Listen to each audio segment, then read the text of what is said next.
ওই যে ভাই ওই জুটি মুরগটা 1.5 কেজি প্লাস। আর এই যে সামনে যে গলা ছিলে মুরগিটি আছে ওইটাও আপনার 1400 গ্রামের মতন। আর ওই যে ওই হেজা ওইটাও 1500 গ্রাম। আর ওই যে ওই করোনারের এইটা দেখি এটা আপনার 1 কেজির উপর 1200 গ্রামের মতন আছে। আমি আরো 3-4 দিন আগে মাপ দিছিলাম। আর এটা তো আপনার প্যারালাইসিস, এমনি সুস্থ আছে। আমি ওই রানী ক্ষেতের এন্ডি কিল ভ্যাকসিন মারছি। তো ওই ফ্যারেন্সেরিটা দিছি দেন হ্যাঁ একবার কিল ভ্যাকসিন দিয়ে দিছি। ওই যে ভাই ওই জুটি মুরগটা 1.5 কেজি প্লাস। আর এই যে সামনে যে গলা ছিলে মুরগিটি আছে ওইটাও আপনার 1400 গ্রামের মতন।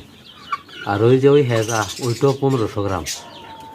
আর ওই যে ওই করোনারের এইটা দেখি এটা আপনার 1 কেজির উপর 1200 গ্রামের মতন আছে। আমি আরো 3-4 দিন আগে মাপ দিছিলাম। আর এটা তো আপনার প্যারালাইসিস, এমনি সুস্থ আছে। আমি ওই রানী ক্ষেতের এন্ডি কিল ভ্যাকসিন মারছি। তো ওই ফ্যারেন্সেরি দিছি দেন হ্যাঁ একবার কিল ভ্যাকসিন দিয়ে দিছি।